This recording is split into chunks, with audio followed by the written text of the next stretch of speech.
Developing this morning, we are seeing newly released documents from the FBI that reveal evidence in the Gabby Petito case. In all, nearly 400 pages were released. Beth joins us now with a look at some of the new details we're learning here. Yeah, and there is a lot to go through with all of this. Part of what these documents contain are letters and journal entries from both Gabby Petito and Brian Laundrie. Now, in an undated letter from Gabby to Brian, she writes, quote, "You know how much I love you, so, and I'm writing this with love, please stop crying and stop calling me names." The letter also mentions getting back from New York, indicating that it was written before the two went on the cross-country road trip. Also in the documents, drawings from Laundrie's notebook where he wrote, "Trust no one," and what appears to be a drawing of a skull with the words "kill" around it. There are also bills for sale from Laundrie's gun, as well as surveillance photos of the van that they were traveling in. Gabby was found dead in a Utah park in September 2021 after her and Laundrie left on that road trip earlier in the summer. Laundrie's body was found a month later in the Carlton Preserve in Venice. His notebook was found with his body, and he wrote in it that he did kill Gabby. Now, for more details on what's in those documents, head to our free news app. A lot of people followed this case, so they're going to want to really dig into this and see there's a lot there. Right, and 400 pages, so there's a lot we're learning here. Need plenty of time to go through it. All right, thank you, Beth. A text message appears. "Can you help Stan? I just keep getting his voicemails and missed calls." For most families, that would be ordinary. But for Gabby's parents, it was a moment that froze their world. You know that instinct, that jolt in your gut when something doesn't add up? That's what hit them. Because Gabby never called him Stan. Not once in her life. The moment that text came through, her parents exchanged a look. The kind that only families understand. This doesn't sound like her. This isn't right. Where is our daughter?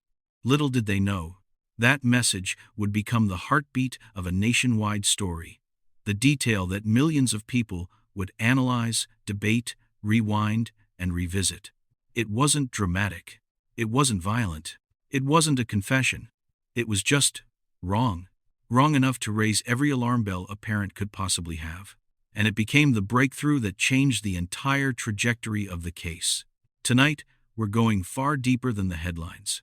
We're exploring the emotional reality behind this story, the tension, the unraveling, the desperation, and the moment that sent a cold warning through Gabby's entire family. Before we go further, let me know in the comments. Where are you watching from? Crime Cortex has viewers across the country, and I love seeing our community connect from different states. This is a difficult case, but it's one that deserves to be told with honesty, depth, and the respect Gabby's story commands. Let's begin. Gabby wasn't just a viral name or a news headline. She was a real young woman with a life full of color and warmth. Born on the 19th of March, 1999, in Blue Point, Long Island, Gabby grew up surrounded by family. She was the kind of kid who doodled hearts in her notebooks, collected memories and photos, and dreamed big. She wasn't loud. She wasn't confrontational.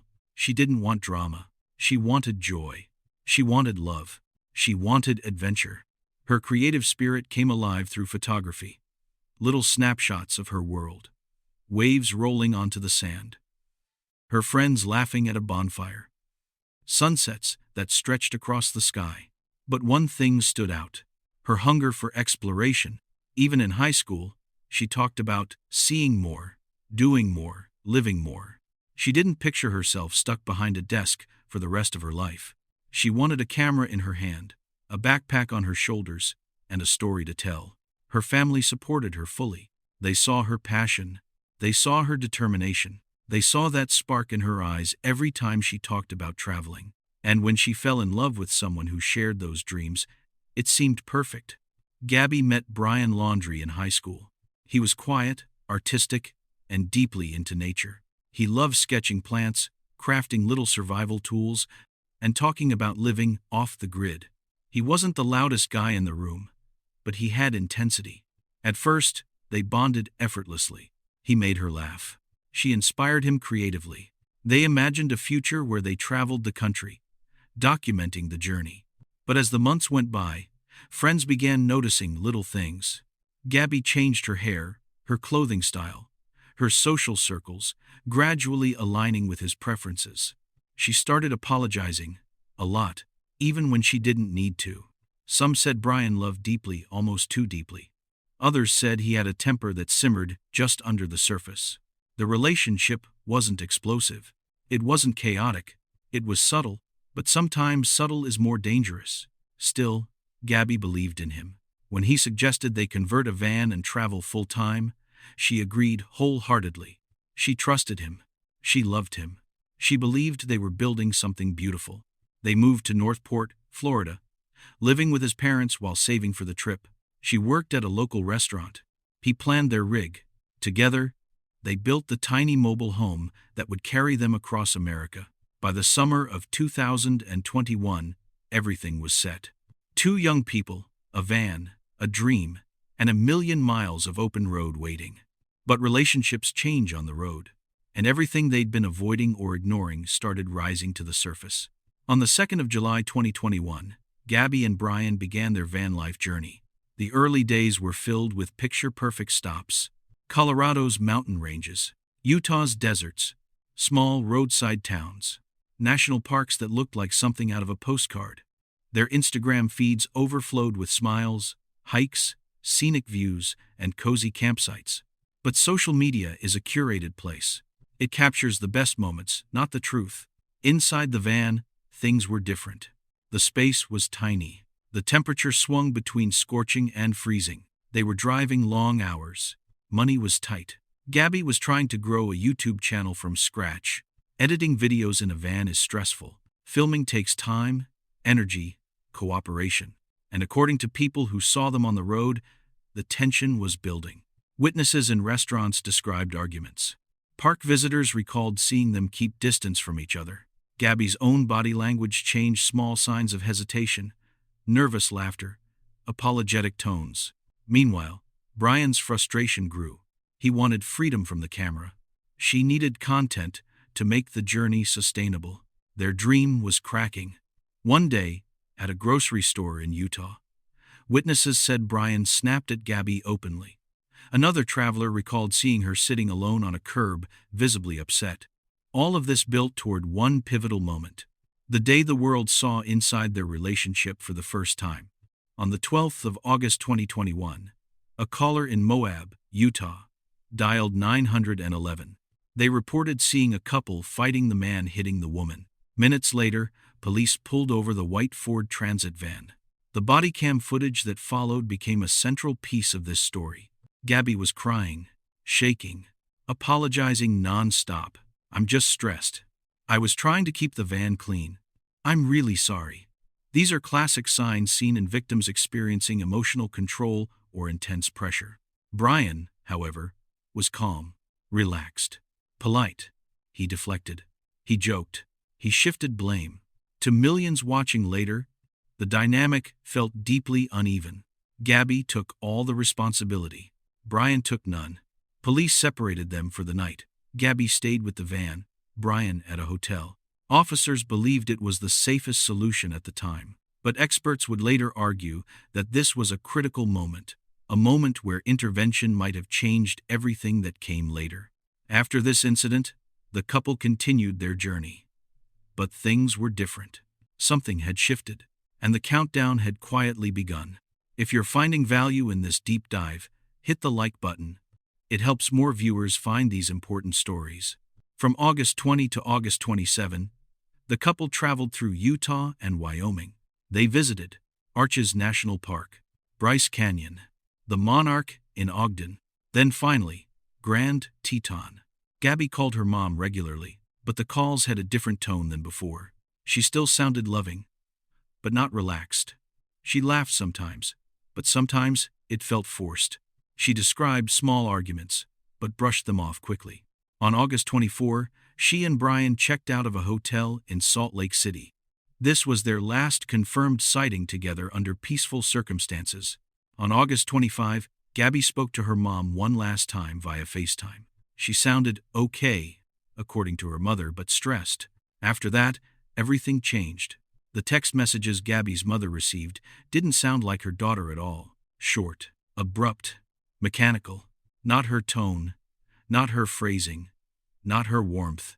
Then came the message about her grandfather, the one Gabby's mother immediately flagged as wrong.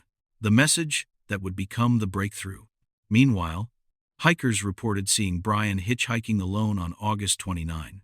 Another couple claimed he offered them money for a ride and seemed agitated.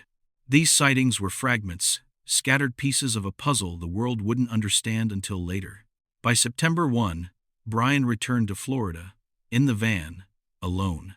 Gabby's parents were panicked. The laundry said nothing, not a word, not a message, silence. And in that silence, the truth felt louder than ever. This is the moment. The title of this video focuses on the moment the family realized something was terribly wrong. Gabby's mother didn't just read the text. She felt it. Parents know their children, their voice, their habits, their personality. This message felt foreign. The wording didn't match. The concern didn't match. The phrasing didn't match.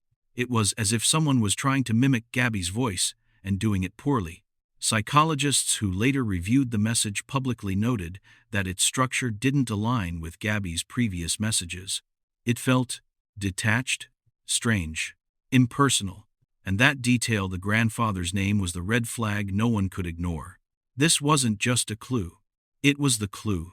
Gabby's mother told authorities immediately. She pressed harder. She demanded answers. This message forced investigators, and eventually the entire world, to look beyond the surface and consider the possibility that Gabby was already gone by the time it was sent. It became the emotional and investigative turning point. On the 11th of September 2021, Gabby's parents officially reported her missing. What followed wasn't just a search. It became a national movement, unlike anything seen in recent true crime history. News outlets across the U.S. broke the story within hours. Her photos were everywhere. Her face appeared on every feed, every timeline, every platform. People who had never met her suddenly felt deeply connected to her story. TikTok creators began analyzing every detail. The couple's social media posts, the timing gaps, the locations tagged, the body cam footage, the van's windows too, the shadows in photos, even the direction the doors were facing for. Reddit threads exploded. Facebook groups dedicated to digital investigation grew past 100,000 members. People started building interactive maps of every confirmed and unconfirmed sighting. The entire nation felt invested. And unlike typical cases, crowdsourcing wasn't just for commentary, it produced real leads. One of the biggest came from a family of YouTubers traveling through Wyoming. While reviewing their dashcam footage, they noticed a white Ford Transit van parked in a quiet stretch of the Spread Creek dispersed camping area. The van's rear door appeared briefly open, then closed. The video's timestamp placed the van there during the window Gabby was last believed to be alive. This wasn't just a clue. It was the breakthrough investigators needed. Authorities were alerted immediately. On September 19, officers and search teams focused on that exact area. They combed the forest, scanned the landscape, and walked through rugged terrain. Then, near a clearing surrounded by trees, they found remains consistent with a young woman. Hours later, the heartbreaking confirmation came. It was Gabby. The cause was homicide. The news rippled through the nation. People cried. People prayed.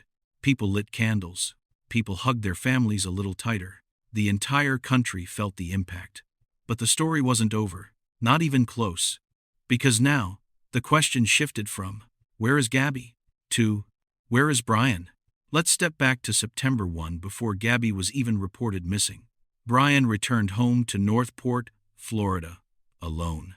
He drove the van he and Gabby converted together into his parents' driveway. Neighbors saw him unloading items. He walked in the house casually. No panic, no urgency. His parents made no public statement.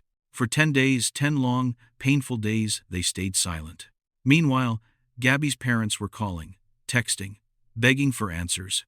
They hoped the laundries would show some humanity, some decency, some basic compassion. But there was nothing. Radio silence. On September 11, as soon as Gabby was reported missing, police knocked on the laundry home's front door. They refused to speak. They handed officers a lawyer's number. The silence infuriated the public. It terrified Gabby's family. People on social media asked the same question over and over. Why won't they talk? Why won't they help? If Brian had nothing to hide, why would he act like this? The silence became a statement in itself, And then, in a twist no one saw coming, Brian vanished. Engagement prompt. What's the weather like where you are watching right now? Let's see how far this crime Cortex community reaches. On September 17, Brian's family called police to report him missing. They claimed he went for a hike in the Carlton Reserve, a massive swampy wilderness in Florida, and never returned. But there were inconsistencies. Different stories, different dates, different explanations. The public felt deceived. Authorities were furious. Still, the search began. This wasn't an ordinary manhunt. It involved multiple law enforcement agencies, swamp buggies, airboats, drones, helicopters, thermal imaging, sniffer dogs, dozens of trained officers. The Carlton Reserve is one of the most unforgiving terrains in the region. Flooded trails, thick brush, dangerous wildlife, and heat that drains energy within minutes. For weeks, authorities waded through waist-deep water, trudging through mud, battling insects and heat exhaustion. Every day, people asked, is he hiding? Is he alive? Did he escape? Did his family help him? As Gabby's memorial grew larger, flowers, photos, candles, the search for Brian intensified. But nothing appeared. No clothing, no footprints, no movement. It was as if he vanished into thin air. Then came another twist. On October 20, Brian's parents informed investigators they were returning to the reserve to search again. Some questioned the timing. The reserve had recently reopened to the public after floodwaters receded. Within hours of searching, the laundries found a dry bag belonging to Brian. Authorities moved in quickly. Nearby, partially submerged in the muddy terrain, they located human remains. Dental records later confirmed it was Brian. But the biggest discovery wasn't the remains. It was the notebook found beside them. Despite water damage, parts of the notebook were readable. Inside, Brian accepted responsibility for Gabby's death. He claimed he did it because she was injured and he wanted to end her suffering.